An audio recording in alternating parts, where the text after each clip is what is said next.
Thanks for joining us for political talk on another PolitiPod Live. I'm Tom Bickle, And I'm Matt Nisanoff. here to discuss current political events. Tonight we'll cover Trump dump, Noam's folly, fascism failures, election central news, Raskin's invite, and Epstein Palooza. We'll also have our segments Fascism Creeps and International News. But tonight we start with Trump's promise of $2,000 as a tariff dividend check going to Americans, which will be absolutely handy when combined with the George Soros checks that Trump promised everyone for going to No Kings and the other $5,000 that we're supposed to get from some other place. And all of it well balanced out by the, $15,000, $20,000 that we have to pay annually because of the tariffs. That should be grand. Or yeah, or at least 1 grand. Um, so there is no. I don't know that there's a particular timeline that he's been talking about, but of course it's not particularly true anyway. So it really doesn't matter what the timeline would have been, right. or even if he comes up with one later. You can't. It doesn't. It doesn't particularly matter. So sure, there's a timeline. It'll be there next week. It's in the mail. You What know, do I you think? read I read somebody did a little math on this, and 200 or excuse me, $2,000 times however many 330 million Americans comes out to way way more than tariffs have brought in. Again, not that he's going to ever do it. I'm sure we're all still waiting for those $5,000 Doge checks from all the money we saved. Wink, wink. Yeah, so the math doesn't work. He's not going to do it. It's just another. It's just another. Hey, look over here. Exactly, and Distraction. he's done it. He's also promised it like 4 times over. Everything that happens, he says, "Oh, don't worry about it. There's the tariff money. There's 218 million from the tariffs, and we'll cover it with that." And he's done it with different programs and at different times. And now he's promising a refund basically with the same tariff money. But he's used it so many times over that it is a joke, which is I think what he actually really means it to be.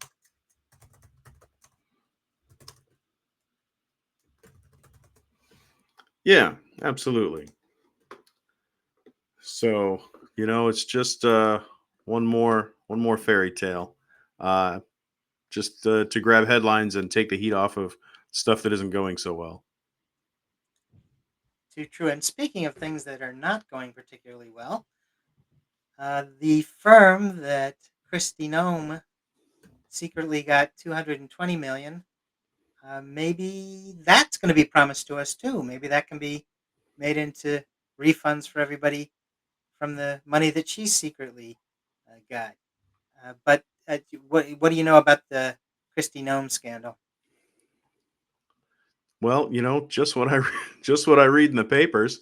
Department of Homeland Security directed $220 million in taxpayer-funded advertising for a border-focused campaign, tripling the DHS and ad budget in the most recent fiscal year. Most of the money flowed to Delaware LLC, Safe American Media, which received $143 million one-time contract, sent 77 million to people who think as the strategy group filmed the Mount Rushmore ad. Anyway, this administration was never big on rules in the first term, and this second one, it is buck wild.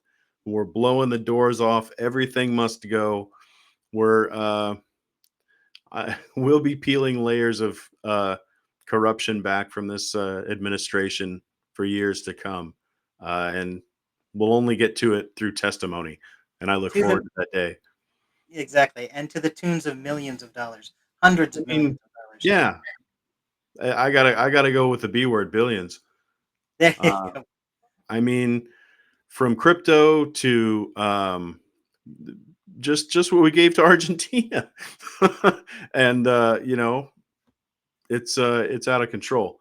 And I don't know, why should we think it's going to stop just with the guy at the top? I mean, if you're in this I, administration, you better grab it with both hands. You're going to need it to pay your attorney. yeah, I don't think anybody thought that it would stop, or I don't think anybody's even argued that. I don't think that that people who on the good government side of the argument are saying, well, this will certainly stop now. So I think everybody realizes that this is the whole thing between him being able to sue universities for millions of dollars and them caving and paying him, and going after businesses and going after whoever he can find. I believe one of them is the country of England. He's now saying that the BBC News did a report and they edited part of his speech from the January 6th terrorist activity and said they edited it to make me look bad. And so I'm going to sue them for whatever number, pick a number, Right. 500 million, 6 gajillion. Exactly. Whatever. Bajillion is the number. Exactly. And he does it, and then he sees if they pay. And then if they don't pay, he moves on it a little bit and maybe even actually goes to court to see what he can get because it's all the flim flam. And it's all about trying to just get a couple extra bucks one way or another. And it works for him. It does. It's certainly gotten him plenty of cash while he's been in the White House. And so, of course, there's no end in sight because his time in the White House is not up yet. Somebody will always pay. And the president is at a crossroads of any number of conduits of power. And if you want your little merger to go through, if you want this or that to work out, or if you want the government not to just start leaning on you out of nowhere, you got to pay. Uh, but it never stops. And the only way to get him to kick rocks is to tell him so. So some people get it and some people don't. And those who don't get it are going to get it.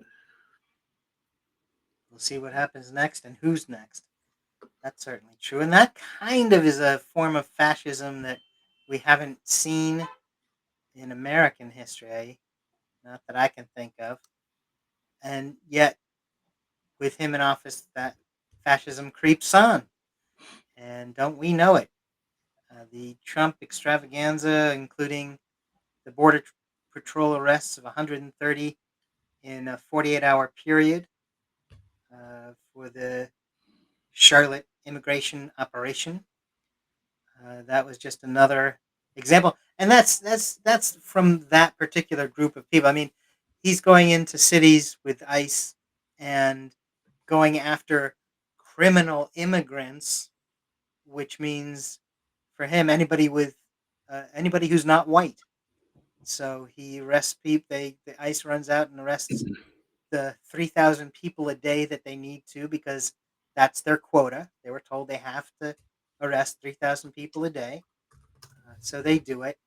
And, a large percentage of that is actually just people who are citizens who just don't look like them. And that's enough provocation. There's the story of the guy who was arrested by ICE, driven out to sort of middle of nowhere, and then they, for some reason, one reason or another, decided that they didn't need to have arrested him because he was a citizen. So they just dumped him in the middle of nowhere, threw his wallet out after they threw him out of the car. They threw his wallet and they threw his belongings out and left. And here he is, in the middle of nowhere and left stranded because he was a citizen, which is just the absurdities continue to add up. Now there was that judge who was scolding some of the Justice Department, saying that Well, there before were. you move on, I just want Oh, to please, yeah. jump in on the Border Patrol arrests and ICE agents.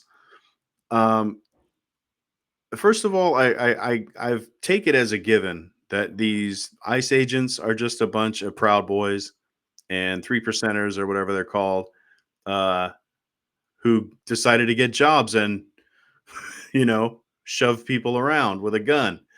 Um, and if you're trying to talk me out of it, you couldn't prove it to me from literally any 10 seconds of footage I've seen of ICE agents. They've been a terrifying blend of hapless and volatile.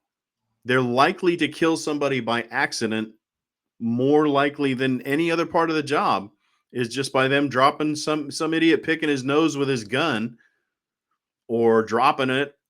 You know what I mean? And then I don't know.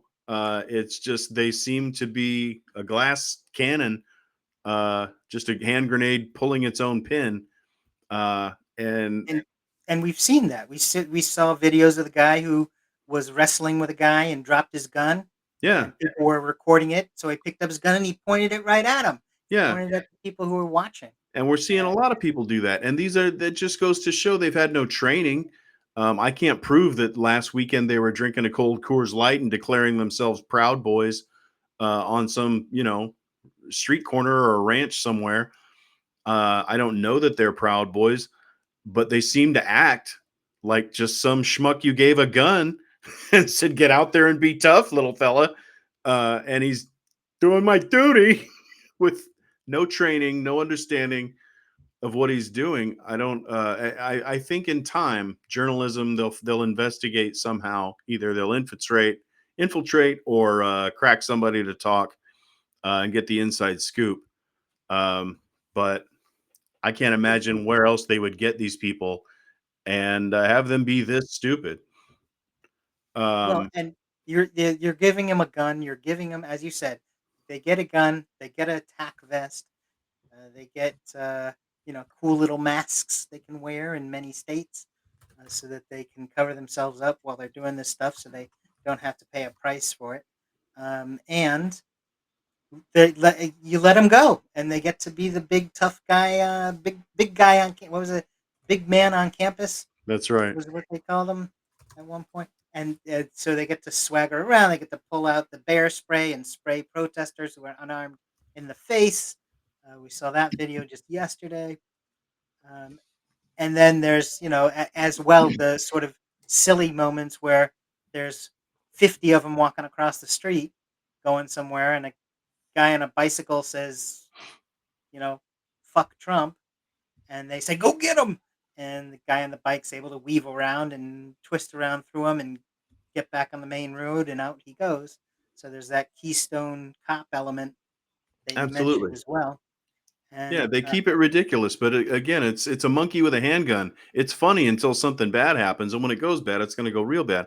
I wonder how much protection just having the title federal agent provides.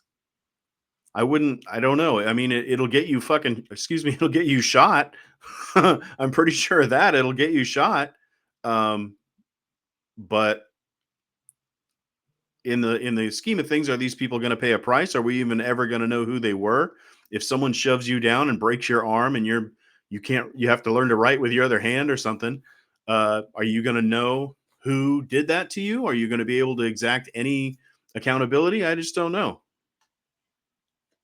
too true, too true. And I think that's why a lot of state officials are saying, if there's a situation and you see it, if you see ICE, record. Make certain you get it on your Absolutely. phone. And they all have a number of them have set up websites where you can download the videos, so that there is evidence and it is stored away for when this comes to a head. So you're right. I mean, hopefully there will be that time, and there will be accountability, and then there will be people who will crack, and you know, they'll spill it. They'll snitch on their former allies and friends, because that's who these folks are. I read an article Alleged, online. Yeah, yeah, allegedly. alleged. Allegedly. Yeah. I read it recently, about a week or two ago. Recently, an excellent article. I want to say it was at the Atlantic, but I could be wrong. It was a terrific article. The journalist accompanied people who were watching ICE facilities, and they would track cars that go in, cars that go out. They would communicate with each other. If it was a white Blazer going in, they would try to note the the license plate, or get photos of the driver, or describe the driver. That way, when they saw him leaving, um, they could let other people know what kind of vehicles are in use in the area. So if they launch a mission out from that facility, 20 minutes away they're at a Home Depot, 30 minutes away they're at somewhere else. Um, people on that scene can keep an eye out more effectively. Anyway, and it's just this. It was a the article described just this web of it basically intelligence of data and photos and times and places and who got nabbed, how many. Uh, they would go and talk to people while they're there waiting for work. People who might have trouble with ICE. Anyway, and they and they would communicate with them, and sometimes they would even try to buy them out for the day, give them some money to go away, just so they could afford to lower their profile for a while, maybe till tomorrow, if nothing else. So it was surprising, and it was encouraging how much granular, practical efforts they could put into these things. It gave a little bit of hope, really, knowing that you can track these things and you can try to identify these people, and that way, maybe if there is a lawsuit or if there is a hearing, you know, you're not just depending on, well, something happened and some guy, and anyway, it all if it all just drifts into ether, then it's not useful. Yeah, and that the worm turning could be sooner than you think May with it be the so. political It's situation that we'll overdue talk as it more about. is. It's certainly overdue, and we'll talk more about some things that might change it soon. But let me move on to the Comey case that he was going to be held accountable, I guess. I don't know what Trump claimed was happening, but he was going to be hauled in front of the court, and he has been. And the judge has scolded the Justice Department, actually. He said there's been profound investigative missteps, and was even that part of the rebuke was that there was a disturbing pattern of profound investigative missteps, which during the process of securing an indictment against a former FBI director is not what you want to hear from the judge if you're on the prosecuting side. I think is fair to say. Um, and but this is once again par for the course. Go after anybody and everything, and see what sticks and what doesn't. And this one's not sticking, and hopefully that will lend fuel to the fire of uh, causing more and more of a issues for Trump and seeing how much weight he can take from all of his failures. Um, and then there's just almost just inhumane things on top of it that are ridiculous if you look at them with any sort of political lens or governmental lens. And there's the case where Thomas Massey is a House member who has stood against Trump. He is a Republican, and he has stood up against Trump, and he deserves credit for that, certainly. Of course, Trump has tried to target him for having to go through a primary by having a Trump supporter run against him, and then the latest where uh, Mr. The Representative Massey's wife of 30 years dies, and when he goes to remarry, Trump starts insulting him for getting remarried from a guy who's married how many He was wives? married to his first Eight, wife for 30 years, four? as I recall. Yeah. So And then a couple of years had passed after she died before they got married again, there you as I go. recall. Right. So Trump insulting him for remarrying is one of the ridiculous, one of those typical Trump ridiculous kind of things where I guess he thinks he's showing that he has the upper hand or something, or he's the He's the high school bully. He's the tough guy. He is breathtakingly self unaware. The man has had how many marriages? Who the exactly. hell are you talking to and about? And what are you? You need to go out and come back in again, friend. This guy is out of his mind. You're going to crap on somebody who had 3 decades of married life, lost her to grim reaper of death, found love again, didn't bang a porn star on Exactly. on either of them in secret. This guy needs to sit down and shut up. Well, And listen, it's not even the worst thing he said this week, but it's pretty low. yeah, and it's actually maybe that's one of the things where maybe that was the insult. Trump thought he was insulting him by saying, "And you didn't even have an affair with this woman during your marriage. How can you marry her now? All How can that you missed get opportunity. remarried to a woman that you didn't have an affair with while you were married?" Right. That would be, I think he would find that to be a deep cut, a great insult. But in any case, it certainly is just another buffoonish show of bravado or fill in the blank, whatever you want to call it. Um, Pathetic. yeah, and then And then, he goes off and starts talking about the Saudis and how he's gonna sell F-35 fighters to the Saudis. The Saudis gave him some gifts, so now he's coming back with it. Here, have some stuff. Have a what White do you House want visit. him not to give them some planes? That would be rude, Matt. You don't want him to be rude. Exactly. Have some fighters, have some of this, some of that.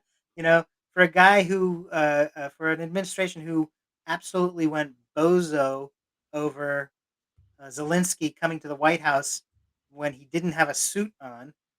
Then they have this guy come who's first.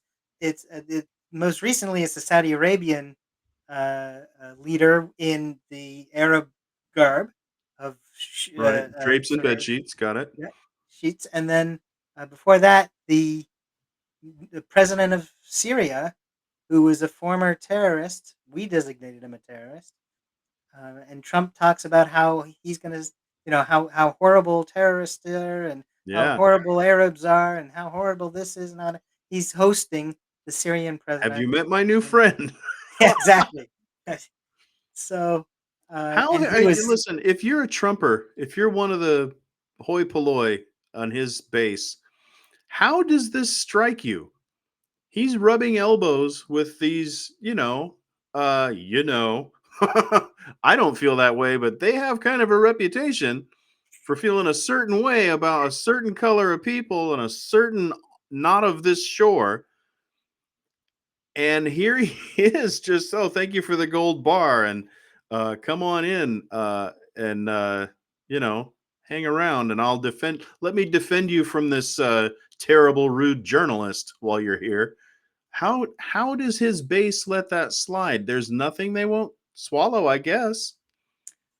well now. MBS sort of has his own way of handling journalists that he doesn't like, Yeah. and he's uh, he's a lot more, perhaps you could even say a lot more rude than Trump, even.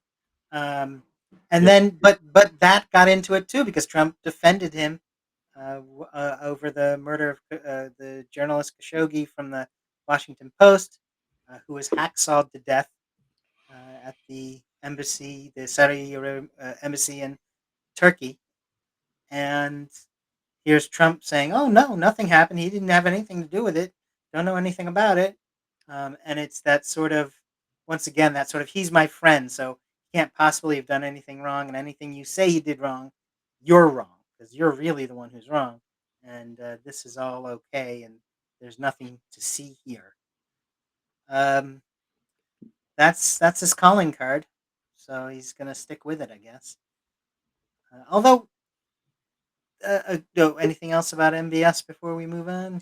Just that the F-35 fighter jets to Saudi Arabia puts them in the hands of, I guess, China's ally, and it's tech that we really don't want other people laying their eyes on.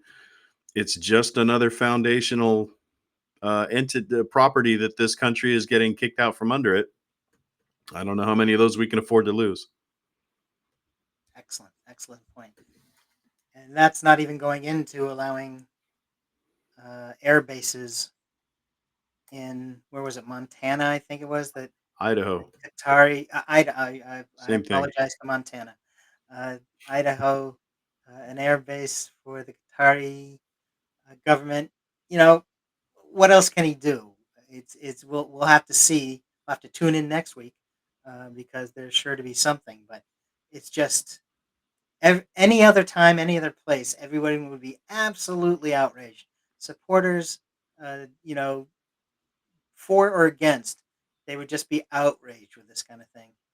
But now it's seems to be okay. And then, as I was mentioning, moving on to the some of the failures that have occurred most recently, the FEMA director had been there. Now he had absolutely no background in emergency services or any kind of federal response, but he was gonna take it on because he was Trump's guy, and now he has resigned.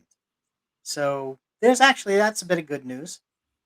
Another failure that's actually helping in a way.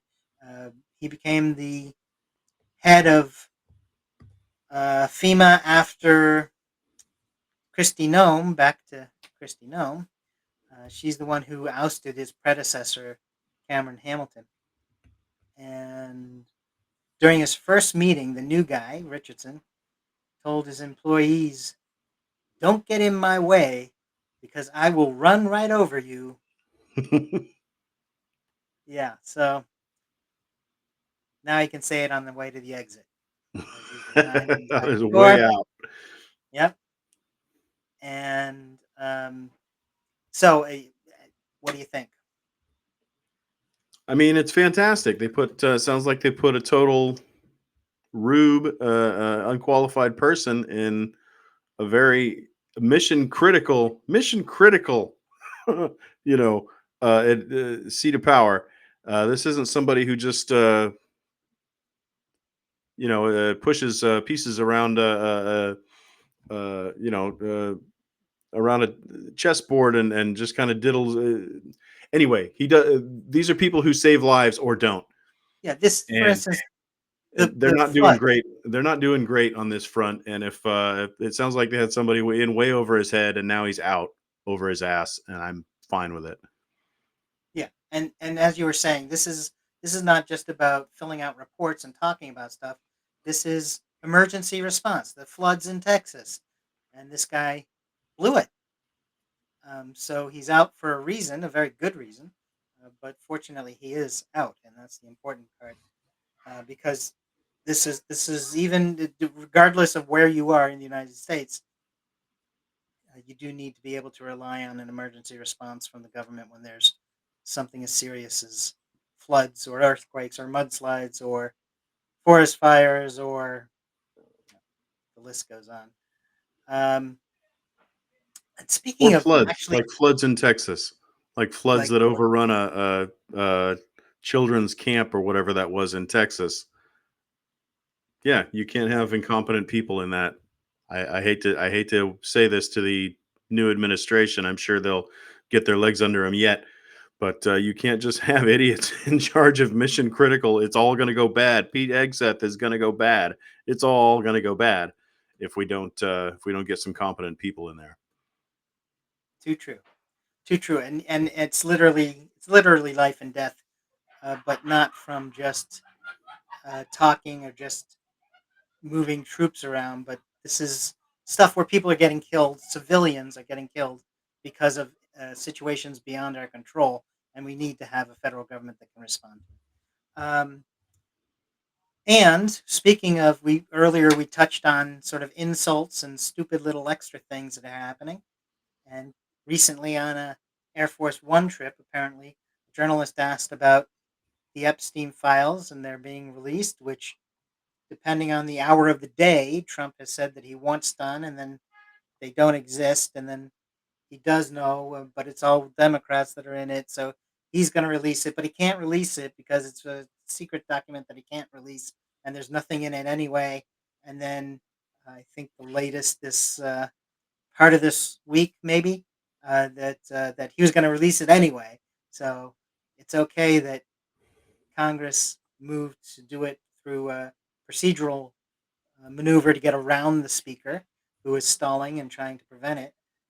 But the House did go around him and voted overwhelmingly to release it. And then the Senate voted for unanimous consent. In other words, they didn't even vote on it. They said, "We don't even need to see the thing. We know what's happening, and go right ahead. Go right by us." Unanimous consent, baby. Go right to the president's desk. Do not pass go. And so The House passed it. The Senate threw it to the president's desk, and now he has a chance. He said he would sign it. That was a day or two ago, so we'll see if he actually follows through on that promise because he's such a good guy at keeping his promises that we'll see. And a journalist asked about it, and apparently he called her uh, Piggy, something about "shut it, Piggy" or something Quiet, like that. quiet, Quiet, piggy, quiet, Piggy. quoth Um, the asshole. and now his staff are saying, well, what he really said was "quiet, Peggy." You see, he said Peggy, not Piggy. Huh? Yeah, See, yeah, yeah, that's yeah. really your fault. Yeah, and the only Her problem name is there's wasn't Peggy nobody. at all. Yeah, there's no Peggy in the press corps, and there's no Peggy anywhere near anywhere near this story, actually. Well, there's one pig in the So story, but it ain't the reporter. no, fair point, fair point. And actually, you were mentioning before that this is the sort of thing where a little bit of unity wouldn't be a bad thing. Absolutely. Here, is there something that's Absolutely. missing? I've been saying it for months and months, at least back to the Gulf of America nonsense when the Associated Press said, we're not going for that. We're not going to call it that. Uh, and they kicked them out and they lost access. The next person up in a perfect world should have said, what about the answer to that last question? And then until they get kicked out, until there's nobody left but the penny saver and the my pillow guy. That's it. That'll be their whole media. Maybe Fox News. They're fine with it. Uh, that should have happened. It should continue to happen. And and I saw a few people on social media start to kick and chafe at this too. Why didn't the other journalists in the room go, "Hey, that's inappropriate," or "What do you say? Answer her question." Instead of answering mine, um, ask for an answer to the question previously asked. These are things you can do to express solidarity. And another thing, and it leads further that nobody challenges this man. Nobody challenges him. They don't, I mean, they ask follow up questions, and I'm sure their job is very tough, and I bet they do it to their best of their ability that I could never do. I'm not trying. I'm sorry to second guess these people, but nobody challenges these people in the room. When he says something like, I saved the world 900 billion trillion dollars last month, just last month alone, nobody goes, you're out of your mind. That's not even possibly true. Uh, I mean, and some people do push back, but not nearly enough. And I feel like it emboldens these people to say just whatever they want. They're just spraying it in your face and telling you it's raining, and no one points at the verifiable, obvious fact that is being trampled and says, you're out of your mind. Or isn't that un-American? Another thing, you should push back and say things are un-American. If you're not following the law, if you're not following, equality or these any of the innumerable traditions and principles they trample, you could just tell them that's un-American. You're spitting on the flag. Isn't that? And no, I feel like these challenges would be effective, and without them, the way is just steamrolled. The way is nicely paved for these people to just whistle through and trample everything in sight. And I feel like there could be a lot more pushback. I feel like maybe once his veneer of invulnerability is pierced, maybe there will be. I hope, but I stack it next to the failures of Congress to act with proper integrity in the face of these things, with the patriotism that they have long advertised, that we all agree on and that we all have, and that we all rise to the occasion. And boy, we love America so much until you see it being carried out the back of the building or burnt down or both, and we just sort of, it's just another day, got to go to work. Okay. No, you don't. I expect certain people in certain positions of power who represent us to act like it matters, and too many people have not. And so it's just journalism has a similar reputation to live down. Unfortunately, they deserve it. Well said. Absolutely true. Well, we're going to move on from there to onto election central news and talk a little bit about some things that have happened in the news recently about elections or related to elections. There is now, as you may know already, Texas had said that they were going to re gerrymander their districts so that they could have five additional seats. They already have 25 Republicans in their delegation to Congress, but they wanted to rig it so there'd be 30 so that they could get a leg up on keeping Congress Republican through the 2026 election. Funny thing happened on the way to the gerrymandering, and that is that firstly, there was a blue wave that showed that people were not very happy with the Republicans and what they're doing and how badly they are pursuing their war on America. But also, California had a proposition. They said, if you want to talk about redistricting, well, we can do that too. And only we're not just going to ram it down people's throats. We're going to ask people of California what they want. And they had a Proposition 50 and it passed overwhelmingly. It was not only a landslide, but a huge landslide. California is sick of your crap. Exactly, exactly, and they showed it the right way, and they did it through the electoral process. And turns out that that wasn't such a bad move because Texas has had a federal judge halt their re-gerrymandering of the state, and actually multiple judges have looked at it at this point and said, clearly, you guys are doing this re-gerrymandering based on racial issues, on communities of particular races being put together through their borders. And Governor Abbott, Texas Governor Abbott, has said, no, no, no, no, wait, we're just doing this for political gain. We're not being racist. We're just trying to It's gerrymander opportunist. things again That's for right. proper political purposes. What could possibly be wrong?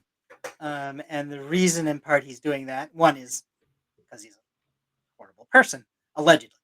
But it's also because there was a court case at one point where a judge said, in their opinion, that when you do redistrict, if you do it for a political purpose, it's for a political gain. It's not necessarily against the law. That was his how he put it. And so I think Abbott's saying this to sort of try to scoot in under Right. uh, that previous ruling, saying, no, no, we're just doing it for political gain. Um, But the other judges are saying, no, look at the lines, look at where it is, and look at the cities, and okay, this is all about race, so we're going to stop it. The Republicans say they will be suing or trying to appeal to the Supreme Court because they think they'll get a better decision if they go to the Supreme Court. Not unfounded for them to say that, I would expect. But there's also a catch, which is the electoral calendar for the state says that candidates have to be in place by December 9th. They have to have their paperwork filed and say who, where, and who they are and what they're running for and what district they're running in. So by the 9th, after the 9th, it's going to be awfully hard to say, oh, we're going to also change the borders. So everybody has to redecide what district they're running in because the border lines could move and the candidate could wind up not living in the district anymore. Or there could be a thing where they've put people against each other and wind up having to challenge your somebody in your own party to try to gain the seat. So there's this December 9th date is very important as far as having to have something in place, and it might well have to be the previous districting simply because they have to move forward with having the 2026 election. We'll see what happens by December 9th. Also, over in Tennessee, the 7th Congressional District, it has an election set up for December 2nd. And, you may think Tennessee has been red for decades. It's not exactly what you would think of as in any way blue. But the blue wave did have, due to the release of the Epstein files and other issues, it could help move things along to there's about 20 to 25% shift. If you look at the last election results, 20 to 25% shift to the blue wave. So the seventh district is about 22% Republican type area. So if it moves 25 points over, then you could have a Democrat elected. It'd be very thin, but it could happen in this atmosphere. And because of all the things that are going on, including the Epstein files and other concerns that have been popping up about Republicans and their actions. So it is possible, and we'll have to watch how that plays out. That will be December 2nd. If you live in Tennessee's 7th Congressional District, go vote. And that is the news from Election Central this week. That rolls us into our next segment. This is the international news segment. We catch up with what's going on all over the place, all over the world. Um, there is, in as far as Ukraine goes, which is we've mentioned already once or twice. There's also concerns because the lead negotiator for the Americans over Ukraine has said that he's going to resign in the next couple of months. So that will mean a shift in some of the personnel involved. There's another rumor going around that Trump and Putin's people behind the scenes are feverishly trying to work out something so that Ukraine can be moved forward in the peace process and so that Trump can be hailed the peacemaker that he is, uh, at least in his own mind. And um, there's also word now that Kyiv has secured a historic fighter purchase through France, so that there's a deal to purchase advanced, I believe it's Raphael fighters. Is that correct? I think you're right. From France, Yep. and it certainly would be historic and significantly boost what they can do to defend themselves because the Russians keep using drones.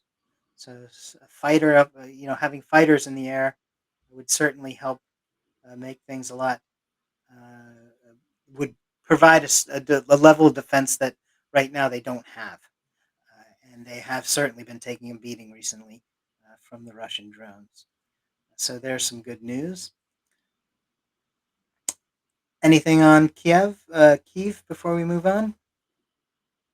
Nope. Nope. Just rooting for the good guys on that one.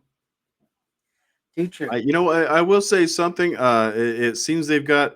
I'm thrilled and gratified that that the Ukrainians have someone else to lean on uh, and depend on for support and help in these times. That isn't the United States because we've become so unreliable on the world stage.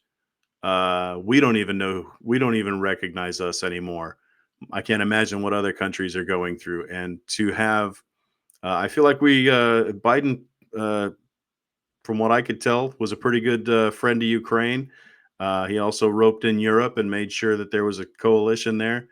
And thank goodness, because if if the current commander in chief is the best we can throw at that, I wouldn't. Anyway, I wouldn't put it past them to screw it up. And it sounds like Europe is coming through, and I'm glad to see it. And hope to see more of it. Excellent. And on to the story of the UN that's been moving forward on Gaza and some things that are happening there. Apparently, the UN has passed a resolution supporting I believe Trump is calling it the Peace Board, the Board of Peace, or something like that. And he's going to be the chair of the Board of Peace. Ay, ay, ay. And so the UN Oh, has passed a Meredith. resolution. The so he yeah, nice title, and that will help him not get the Nobel Peace Prize next year as well. So they did pass a resolution saying that the plan for Gaza is something that they want to support and associate themselves with, and that it could I help. thought he already solved that. Didn't he already solve that like a month ago? It was eternal peace. You know, Yeah, it's all done. yeah. Job well done, boys. Let's pop a cold one and call it a day. And all of a sudden it's back. I don't know. Back in the headlines, and of course Hamas rejects the whole thing. So that's a good way to have a peace process, is make certain that at least one side is completely disgruntled. Um, so we'll see what happens with that in coming weeks. Actually, we should probably mention the surge in Palestinian detainee deaths in Israel, in the Israeli custody, and that's been reported as well. There's human rights groups that are raising alarm, saying that Palestinian deaths have, since the starting of the conflict. I think alarm was the secret word of the day. The alarm, yeah, right. We should have a little. We should do that. The Groucho thing, word of the day. Um, but that in addition to a loss of morale, that there's been a loss of professional restraint on the Israeli side, and um, that's certainly going to add into with Hamas rejecting the plan that has been put forward. It's certainly doesn't seem to be leading to eternal peace. Like, can I say that? Would that be fair That's fair. to put it that way? That's an impartial way to say it. Um, so on to Bangladesh. You may have known that the prime minister, the Sheikh Hassana Hasina, she is the first woman prime minister, I believe, for Bangladesh. Now she's going to be the former leader of Bangladesh. There were some riots that had been started with some student involvement, and she decided she was going to do the same sort of thing that we may well have here, where she actually had her security forces go out and just start killing people. There were over 1,400 people killed. And due to that, the results are that the courts have decided that she will be sentenced to death. So there'll be a special, due to a tribunal on crimes against humanity, that it has come to a death penalty for her. So we'll see how that goes, how the reaction is to that. Um, and that leaves just about, well, some other international news that's come up is, of course, the U.S. is continuing to bomb boats in and around Venezuela. And it seems that we also have apparently directed about 25% of the U.S. fleet is now in waters in and around Latin America, with the Venezuelans declaring that their military is gearing up for a potential invasion. Seems a bit precarious. And for what? What is the threat? Has anyone even is there a pretext? Somebody tell me a story, sing me a song, explain. I don't understand. Is it all the fishing boats that are supposedly loaded with drugs? We got to have submarines and battleships and stuff over there, helicopters and stuff. For what? Wagging the tail, wagging the dog, I guess. That's the ticket. Certainly does make you not think about the Epstein files. That's right. Well, speaking of things that are not the Epstein files, we can talk a little bit about the G20. We recently had COP30 looking, world leaders looking at the accept America, looking at the climate crisis. And now it's turn for the G20. which is a collection of the world's leaders to talk about economic issues, or at least it has been in the past. It's currently in a cycle where it's being chaired by South Africa, and they're ready to turn it over to the next leadership group for the G20, which is, oh, look at that, the US. They're going to hand it over to the US to talk about economy, but no, they're not going to turn it over to the US because the US refuses to show. Trump has said that they're not going to attend, so nobody's there to represent the US, which means the South Africans will be handing it over to an empty chair, which of Still course an will help. improvement. It will certainly help the economy. Um, Maybe they can promise $2,000 checks to everyone in the world. There you go. I don't know. Maybe. The answers are there, Matt. See, you just got to think of them. There you go. So just like COP30, where there was no one from the U.S., there's the G20, where nobody is there from the U.S. Um, you know, it's hard to tell what's going to happen next with that, and especially with the issues that they do look at and the how economies can work and work together. It seems like it's a missed opportunity. Um, I don't know. Maybe the U.S. just doesn't like meetings where it's under the rubric of a concept that has numbers in it. G20, COP30, who knows what's next, but if there's a number in the title, the US ain't going to show. He wasn't in Ocean's 11, 12, or 13, but he was in Home Alone 2. So Yeah, we'll trying to have to fuck get our his best sister. people working on it. Yeah, right.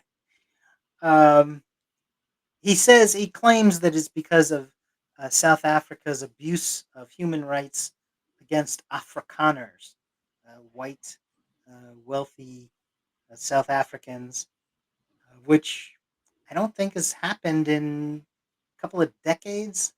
But Elon Musk is from that group, so maybe he's uh, telling Trump stories of things that happened to his grandfather, and Trump is not able to distinguish time.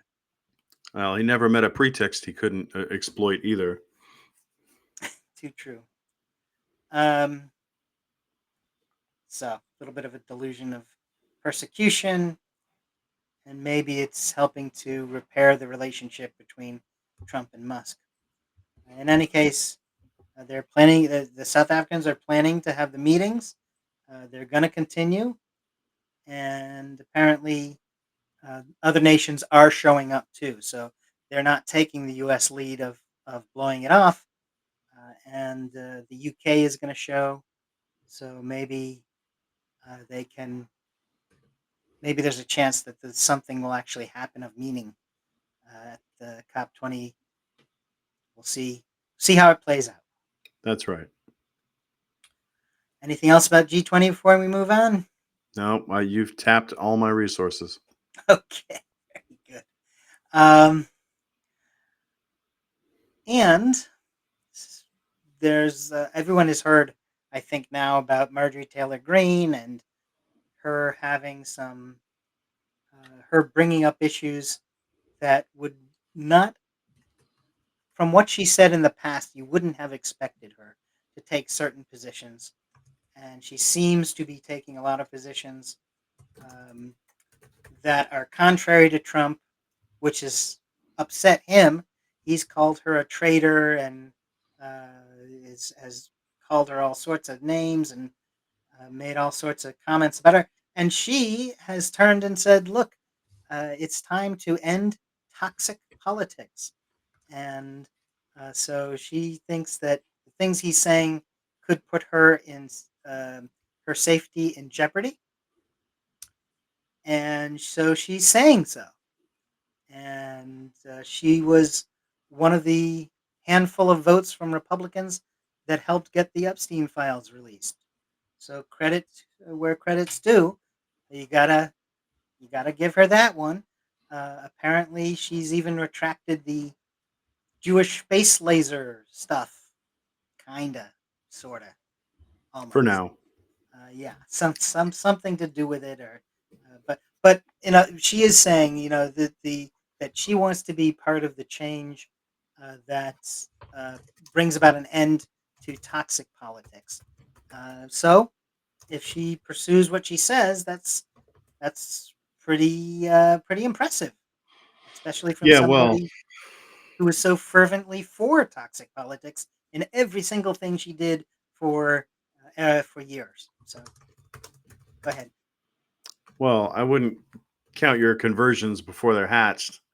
I think it's politically savvy that she's breaking away from Trump as he's listing like a battleship with a hole in the side of it, taking on water. Yeah, I don't think it's that brave of her to turn and, you know, like a rat off a sinking ship, make a little daylight between her and the big guy. Let me know when she apologizes to David Hogg for calling him a crisis actor. Let me know when she does some of that work, and then we'll talk about how. And I don't mean to be aggressive or rude to you, but these are the thoughts I have uh, when I thrash this out. I don't think we should be so easily won when someone, sure, if they say one right thing, that's cheap. It's easy. Let's see some. Let's put a few more points on the line before we draw a line through it and really figure the angle. Until then, I'm not convinced. I think it's opportunistic, and she has spent as much time as anybody building monsters on her side of the fence. And now she turns around and finds she's surrounded by monsters. Well, congratulations, lady. Have the day you voted for, hon. I don't know how long it's going to take them to learn that. You can't run around and thump the ground and talk about how some people just need some killing. That's tyranny. And you know what the sentence for that is? Ding. All this hokey, pseudo righteous bullshit. I'm up to here with it. Up to here. I'm full. It's slopping over the top. We need a whole nother person to carry any more bullshit. And I'm sick of it. They claim this moral high ground and but at the same time they're encouraging people to harass other Americans, you know what I mean, and make threats and carry out threats. For the love of Pete, some people have really gotten hurt for this nonsense, and now she's sorry. Well, that's great. That's great, but I mean, this beast has been rampaging across the countryside for years. Now she's sorry. Great. Yeah, you show me how sorry you are. Go and kiss David Hogg's feet and mend that fence for a start. Show some action before you any more words. Very inexpensive, and I'm over it. Yeah, I absolutely. The first thing I did think about when I heard these stories was the exact same thing. Where's the apology to David Hogg? Let's see you do that, and that will have some meaning. And let's see, as you say, let's see it be maintained, and not just for a media cycle, but for for let's see that she's truly taken this on as her new cause. Yeah, and if I One, may, one last before I get out from under this topic, I want to note in our crawl here, MTG Marjorie Taylor Greene. Someone has coined the phrase. It wasn't me, but I thought it was clever, so I stole it. MTG. So I like that. I think, especially harkening back to the words are cheap idea we just trampled over. The MTG is suitable, and well suited. excellent point. Nicely done. Yeah, and but it has allowed an opening for the Democrats, and I think one of the smartest guys who the Democrats have in the House is Jamie Raskin from Maryland. I believe he's the eighth congressional district down there in Maryland, and he's been going around the country talking to not only having town halls and things like that, but talking to people and making speeches. And in fact, he was recently in Florida in Marjorie Taylor Greene's state, home state, and Raskin during the speech invited her to join the Democratic Party. He said, "We have to be not only a big tent, but a huge tent.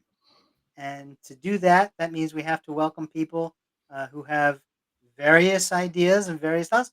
So, Marjorie, you'd be welcomed here. You can come right on over and join us in the Democratic Party. So, there's a real ask. Let's see Offer how will much not be she's. honored. Who's he talking for? He's speaking for himself. Yeah, I think, like I said, you can be a little too smitten with this whole turn over a new leaf thing. Around Jamie needs to. I'm sure he knows better what he's doing than I do, but I don't know. You go ahead and meet her at the door. I'm a little skeptical. I think he's doing it as a genuine offer. I Uh, believe that. I don't know that. What I don't know what she makes of it. I don't know that she's been. Indeed. I don't know that she's made a comment about it at least yet, or at least that I have heard. But it'd be interesting to see. It'd be interesting, if she were to cross the aisle. Firstly, it would certainly show that she's taking another step towards being serious about the things she's saying. And that would also change the makeup, not just this 7th congressional district race in Tennessee, flipping the House blue, but then having a couple extra people like Marjorie jumping over, that would certainly reinforce that time for Mikey Johnson to pack it up and head back to Louisiana. Maybe he and Clay Higgins can hang out together some more. And Clay Higgins being the one Republican, the Louisiana Republican who voted against the Epstein files being released. He had a wonderful reason. I don't remember what it To is. his eternal pride, no doubt. Yes, exactly. And but he's a delegate pal. He's in the same delegation as Johnson, so maybe the two of them can figure some way to spend some time outside of the house. Speaking of Yes. the Epstein um, files and the whole Epstein palooza going on right now in Washington. The Epstein Palooza of it all. Exactly. It's certainly worth having a T-shirt, I think, but we'll talk about that later. Um, so now Trump himself has even reversed his previous, most recent position and said that he's just waiting for it. He's waiting for the bill. He is going to sign that bill. He's What are been you just waiting for, fellas? I've been saying exactly all along. put it on his desk so he can get to it quicker. And so he's going to sign the bill when it comes to him. And so it's on the way. A whole bunch of Republicans even jumped in and voted for it after he said that it was okay. And he backs a full release of the files. So certainly a reversal of opinion. I think is quite clear that that's not what he was saying before, because of course before he was saying the files didn't exist, and he was saying that the files were all Democrats in it, so that's why the Democrats didn't release it before. Blah blah blah blah. You know But what? the Republicans. I have Go to ahead. say, I love this is someone who lies like anybody else breathes effortlessly and even during his sleep. you know, it's in his autonomic system now. He doesn't have to think about it. It just happens like sweating. But and he's done it so well for so long to such little accountability that you get the feeling that it's inevitable. It's just a thing. It's a force of nature now, like gravity or the sun. And this is finally a lie. It was one of those Gordian knots that once he got wrapped up in it, there's really no good way to get out. Well, it's all full of Democrats. Great, well, show us. Let's bring those Democrats down. You see, my mom's calling me, and the thing about that is the sun was in my eyes, and every time, and he's been promising for years, we're going to take down the deep state, and they're all a bunch of kid touchers. Oh, and we're so righteous, by golly, not me. I'm a non-kid touching kind of guy. Ask anybody. Well, don't ask anybody, but and finally he's painted this, and it's all of his own doing, Matt. It's all of his own doing. What if he was smart? God help us all. We would be we'd be the Fourth Reich. we would we would be screwed. He would have won. But thank God he's old and he's a bad liar and he doesn't really plan well and he's motivated more out of spite than anything else. If he was competent, we'd be screwed. So anyway, I guess I just love the way this little pickle that he's put himself in sort of exemplifies that, where he's given himself no wiggle room. He has shimmied himself like a bad thief into a ventilation shaft, and he's going to die there. And they're going to find him in the new year after the thaw when they fire up the furnace and it doesn't work right. And they're going to find they're going to find his little stupid corpse jammed where he jammed it like an idiot.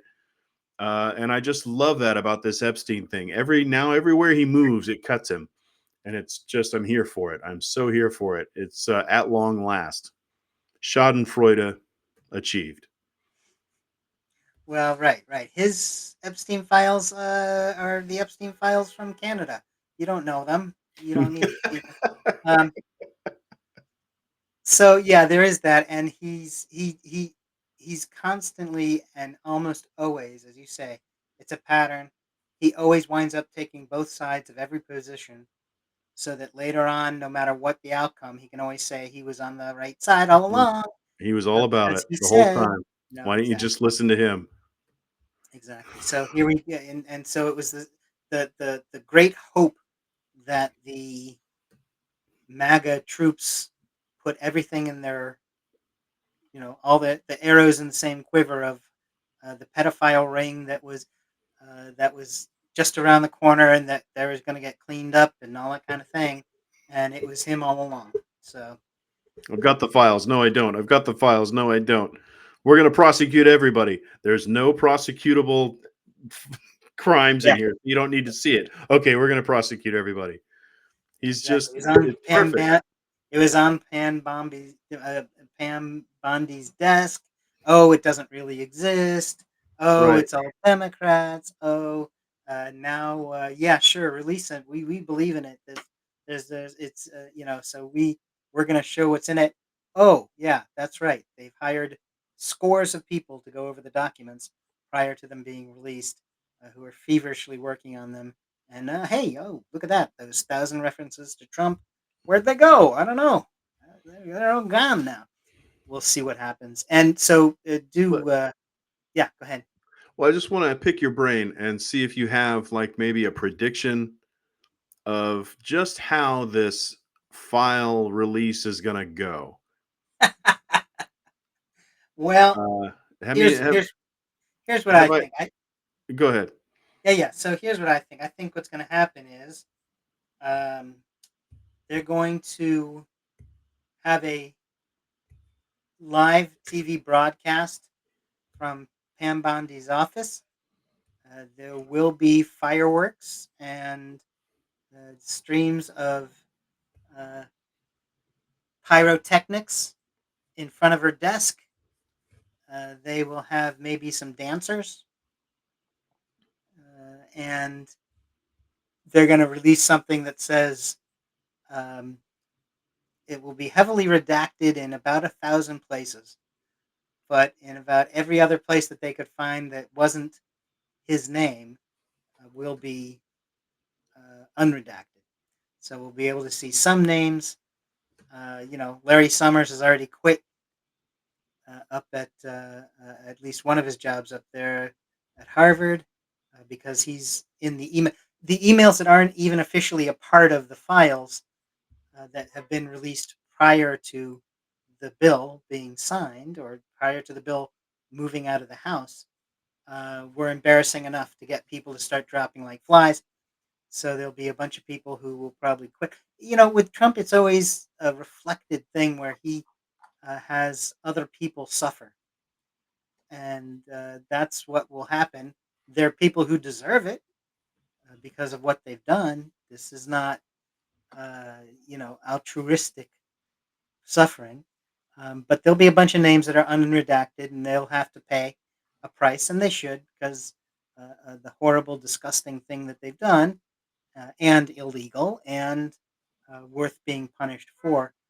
But somehow, as I say, I think there'll be about 1,000 places where there'll be not only just heavily black inked marks, but probably cut out. Maybe there'll be like a little cutter that they'll use to cut out his name just so that you can't find it even if you look under the ink. So they're doing everything I think they can to try to to protect him, and that's what else would you expect? Well, I tell you, I've given it some thought, and I feel like the past is prologue. I feel like he was going to do what he's always done. This is a guy who has never paid a bill on time or in full in his life. He has been dragged kicking and screaming to make good on uh, cases he's lost in court, things like that. So I think it's going to be the same thing. I think he's going to have uh, he's going to he's going to have those files, and they're going to be in his toilet. He's going to flush them down the toilet, or he's going to keep them in his tub, whatever he was doing at Mar-a-Lago with the nuclear submarine diagrams. That's what he's going to do. He's the last thing he's going to do is comply. And so it's going to be interesting in how he doesn't comply. At first, I thought he would actually destroy files, but there is such a chain of custody. I mean, it's the FBI and any number of other entities and storage systems, but there's records for those things, and there's people who have seen those things who aren't on the take from Donald Trump and will testify, and somebody will go to jail. And so I think that'll be tougher than it sounds to think that you could hide or destroy files, and it'll definitely get you sent to jail. So eventually, in the fullness of time, one hopes. Well, So I'm comforted by that thought. they do say that the ballroom is not going to be built, and that there will be a court order to force him to rebuild, to restore. Actually, is what it says, to restore the East Wing, Oh wow. which perhaps we will wind up later learning was all done in paper mache. Where would they have gotten that many sheets of paper? Hmm, I don't know. Well, we'll have to see. And please, if you are listening, watching, please um, tune in next week so you can find out, along with us in the real time, that what does happen or what's going on, at least up to that point. The count up, which I think will continue due to the fact that we will not see the unredacted version of anything anytime soon. So it's safe to say that we will continue the count here. This is the day since the unredacted Epstein list has not been released, and we are at day 3,809. So mark it down and keep counting. Thanks for joining us at PolitiPod Live for political talk. You're welcome to join us every Wednesday at 6 p.m. Pacific, 9 p.m. Eastern, right here for PolitiPod Live. If you want political laughs, join us and a half dozen of our friends for our monthly political comedy podcast, PolitiPod. You'll find at soundcloud.com/PolitiPod. This is Matt Nisanoff And I'm Tom Bickle. saying good night.